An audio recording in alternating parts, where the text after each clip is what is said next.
Hello दोस्तों, क्या आपने कभी सोचा है कि कुछ लोग ऐसे भी होते हैं जो हर मुश्किल से ऐसे बाहर निकल जाते हैं मानो जैसे उनके पास कोई मैजिक हो, कोई सीक्रेट फॉर्मूला हो, कोई ऐसा फॉर्मूला जो उन्हें हर स्ट्रेस वाली सिचुएशन से बाहर निकाल देता है। जबकि दूसरी तरफ कुछ ऐसे लोग होते हैं जो मेहनत करते रहते हैं, इतनी मेहनत के बावजूद वहीं के वहीं रह जाते हैं। ऐसा क्या है? क्या ये सिर्फ किस्मत है या फिर कुछ ऐसा जो हम देख नहीं पा रहे? जी हाँ, कुछ ऐसा जिसे हम सब तो चाहते हैं, लेकिन उसे मिलना आसान नहीं। वो है सक्सेस। सक्सेस सिर्फ सेल्फ ग्रोथ में नहीं, रियल सक्सेस इनर पीस में होती है। वो हमें सिर्फ बाहर की दुनिया से ही नहीं मिलती, वो शुरू होती है हमारे अंदर से ही। हमारे अंदर से जब हम इमेजिन करते हैं कि सब ठीक है, अच्छा है, तभी ये पॉसिबल है। आप इमेजिन कीजिए, आपके हाथ में एक रोड मैप है, एक ऐसा नक्शा जो सिर्फ आपको ये नहीं बताता कि क्या करना है, कहाँ जाना है, बल्कि एक ऐसा नक्शा जो आपकी डिसीजन मेकिंग एबिलिटी को भी इम्प्रूव करता है। ये रोड मैप के जितने भी डिसीजंस हैं वो सब आपने लेने हैं। रोड मैप खुद से नहीं बताता कि अब क्या करना है, आपको खुद ही ये करना पड़ता है। ऐसा रोड मैप है जो आपको डायरेक्शंस दे, एक ऐसा रोड मैप जो आपको बताता है कि आपने किधर जाना है। आज उसी रोड मैप को हम ये किताब में देखेंगे। जी हाँ, ये किताब एक रोड मैप है जो आपको 7 हैबिट्स बताएंगी जिससे आप एक हाईली इफेक्टिव इंसान बन सकते हैं। एक ऐसा इंसान जो करेक्टर को टच करे, जिसकी हैबिट्स, थिंकिंग सब बदल जाए। जब आपकी थिंकिंग और हैबिट बदलती हैं, तब आपके एक्शंस बदलते हैं, और जब एक्शंस बदलते हैं, तब आपके रिजल्ट बदलते हैं। अगर आप भी चाहते हैं कि क्लैरिटी, कॉन्फिडेंस बिल्ड हो और एक ऐसा माइंडसेट तैयार हो जो किसी भी स्टॉर्म में आपको ग्राउंडेड रखे, तो आपको ये बुक अंत तक सुननी पड़ेगी। ये एक ऐसी पावरफुल बुक है जो ना ही आपको एक ट्रांसफॉर्मेशन देगी, बल्कि कुछ ऐसे तथ्य अनकवर करेगी, उन पावरफुल हैबिट्स को बताएगी जो ना सिर्फ इफेक्टिव बनाती है, बल्कि आपको एक नया इंसान, एक बेटर ह्यूमन बीइंग भी बना देगी। ये सिर्फ एक किताब नहीं है, ये एक ऐसी जर्नी जो सेल्फ अवेयरनेस से लेकर सेल्फ मास्टरी तक आपको परफेक्ट बना देती है। आज आप इस जर्नी की शुरुआत करने वाले हैं। आज अपने आप के साथ आप एक अच्छा काम करने वाले हैं। हैबिट 1 है बी प्रोएक्टिव। जी हाँ, हैबिट 1 है बी प्रोएक्टिव। इस बुक की सबसे पहली हैबिट आपकी जिंदगी डिजाइन करती है। आप अपनी परिस्थितियों को कैसे संभालते हैं? क्या आप परिस्थितियों के अनुकूल हो जाते हैं या आप उन परिस्थितियों को बदलने की हिम्मत रखते हैं? हिम्मत तो तब आएगी जब आपके एक्शंस, आपका माइंडसेट चेंज हो जाएगा। प्रोएक्टिव का मतलब ये नहीं कि आप बिजी रहिए। किसी भी तरह का प्रेशर हो, फैमिली का, फाइनेंशियल स्ट्रेस हो, या फिर कोई ऑफिस की बात हो, कलीग्स का प्रेशर हो, ये सारे प्रेशर कहीं आपकी ज़िंदगी को कंट्रोल तो नहीं कर रहे हैं। अब इमेजिन कीजिए, अगर आप अपने खुद रिएक्शंस को कंट्रोल कर सके तो कितना अच्छा है। अगर आप उन सभी सिचुएशंस को कंट्रोल कर सकें, उन सभी सिचुएशंस को चुन सके, तब भी आपके अकॉर्डिंग ही सिचुएशन हो जाएगी। मगर ऐसा नहीं है, आपको अपना बिहेवियर चेंज करना पड़ता है। सिचुएशंस हमारे हाथ में नहीं। प्रोएक्टिव रहना बहुत ज़रूरी है। एक प्रोएक्टिव इंसान कैसा होता है? एक्टिव इंसान ऐसा होता है कि जो हर वक्त पॉजिटिव अफर्मेशंस दे। प्रोएक्टिव होने का मतलब ये नहीं कि आप बस बिजी बिजी बिजी हो। आपकी एक्शंस और रिएक्शंस की रिस्पॉन्सिबिलिटी आप खुद लें, वैसा है प्रोएक्टिव इंसान। जब कुछ गलत होता है तो आप अक्सर बोलते हैं, ये तो मेरी किस्मत है, मेरी किस्मत ही खराब है, मैं कुछ नहीं कर सकता, कि अब मैं क्या करूं। ये होते हैं नेगेटिव अफर्मेशंस। सबसे पहले सिचुएशन में नेगेटिव अफर्मेशंस मत देखें। प्रोएक्टिव इंसान हमेशा ये देखता है कि मैं क्या कर सकता हूँ, मैं इसे कैसे रिएक्ट करूँ। वो ये देखेगा कि अपने इमोशंस को, अपने मूड को मैं किसी सिचुएशन पर हावी ना होने दो। जब बारिश होती है तो आपका मूड खराब हो जाता है। जब आंधी चलती है आपका मूड खराब हो जाता है। इससे तो पूरा दिन बर्बाद हो जाएगा। लेकिन प्रोएक्टिव इंसान या प्रोएक्टिव लोग ऐसा नहीं करते। वो अपनी पावर खुद के अंदर ढूंढते हैं। उनके मूड किसी बाहर की चीज़ पे डिपेंड नहीं करते। वो अपना एक डिफरेंट एटीट्यूड बदल लेते हैं। आप अगर सोचें कि मैं ये सिचुएशन को ठीक कर सकता हूँ, मैं खुद का क्रिएटर हूँ, मैं अपने आप को और अच्छा बेहतर बना सकता हूँ। अपने दिन की शुरुआत हम कैसे करते हैं? अपने दिन की शुरुआत के समय से ही हमें चाहिए मैसेजेस, न्यूज़। क्या आप भी ऐसे ही करते हैं? तो ये कहीं ना कहीं आपको इफेक्ट कर रही है। अब मान लीजिए आपको किसी ने इंसल्ट कर दिया या इग्नोर कर दिया।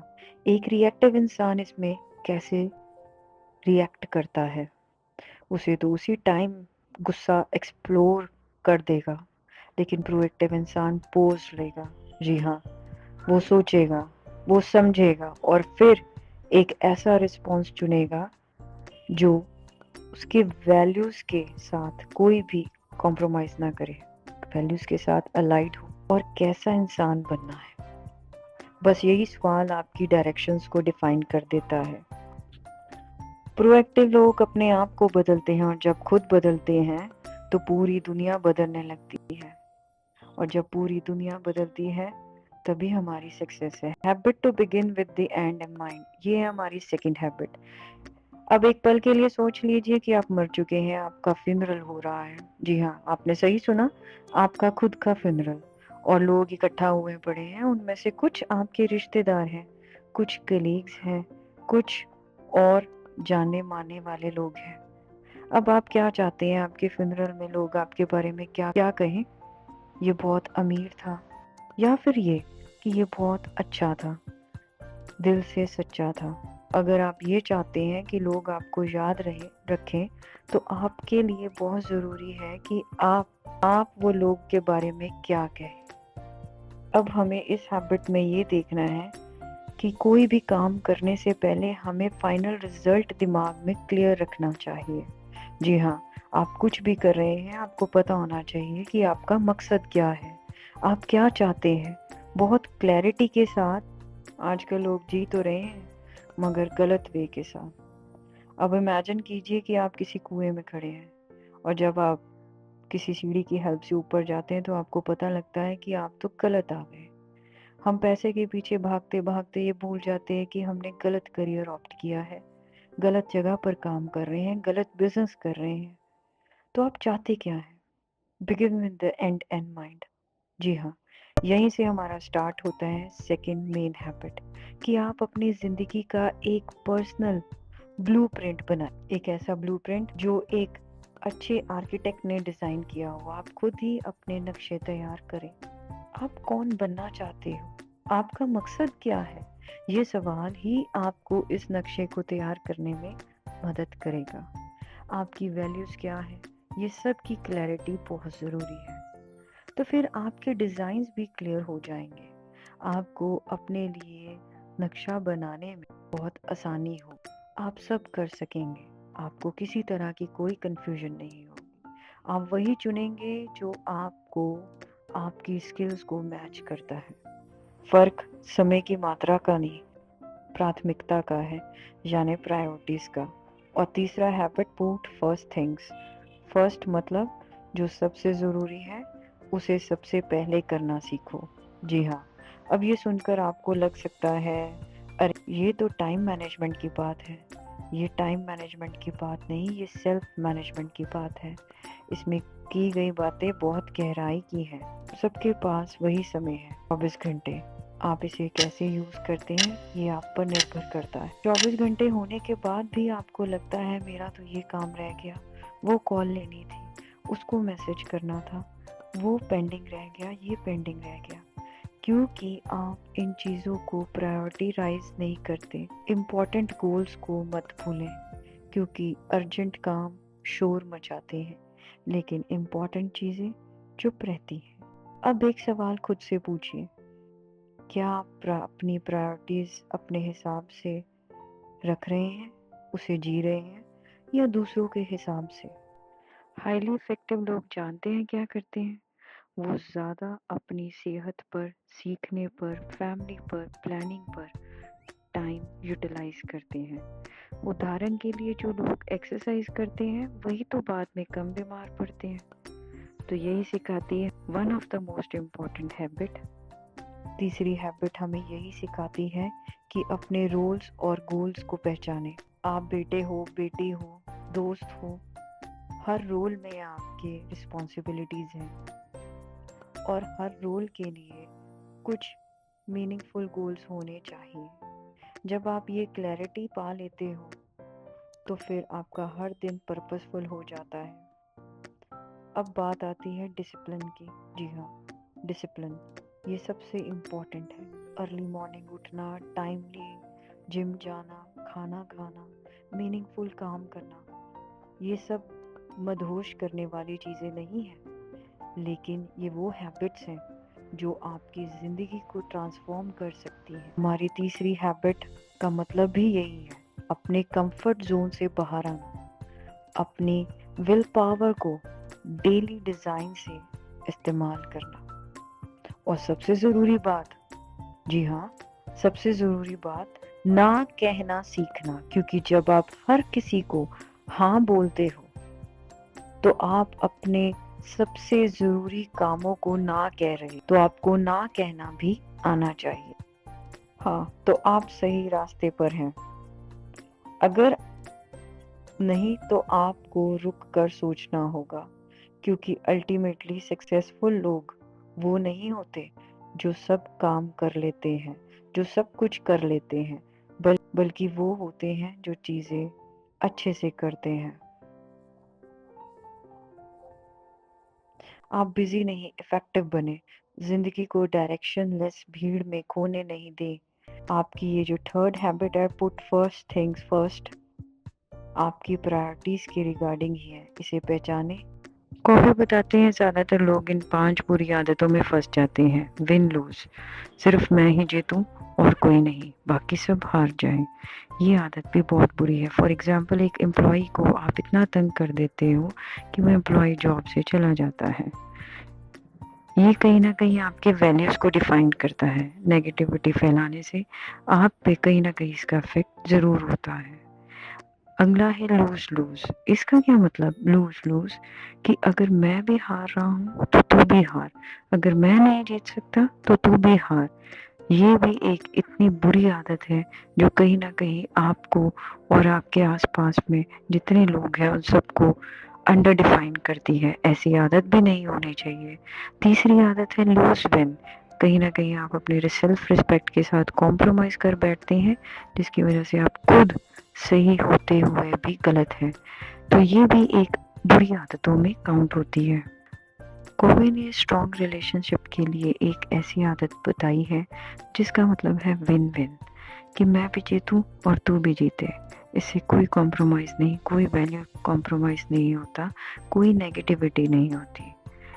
तो विन विन वाली सोच एक स्ट्रांगली मैच्योर्ड पर्सन ही कर सकते हैं। नेक्स्ट है कई लोग सोचते हैं इस तरह भी, win win else no deal, मगर जैसे तू जीते और मैं जीतूं, और अगर ये दोनों पॉसिबल नहीं है तो कोई डील नहीं। इस वजह से भी कुछ आदतें गलत हो सकती हैं। कोवे के अकॉर्डिंग कुछ डील्स अनफेयर हो सकती हैं जिनकी वजह से आप वैल्यूज़ कॉम्प्रोमाइज़ कर सकते हैं। तो ये आदत भी गलत आदतों में है। अब हम चलते हैं अपनी नई हैबिट की तरफ जो एक सक्सेसफुल पर्सन में होती है। इन 7 हैबिट्स की बुक में आपको नेक्स्ट हैबिट मिलेगी। इस हैबिट का नाम है seek first to understand then to be understood. इसका क्या मतलब, पहले समझो और फिर समझाओ। आजकल आपको पता है सबसे मेन प्रॉब्लम क्या है? लोग समझने के लिए नहीं सुनते, जवाब देने के लिए सुनते हैं।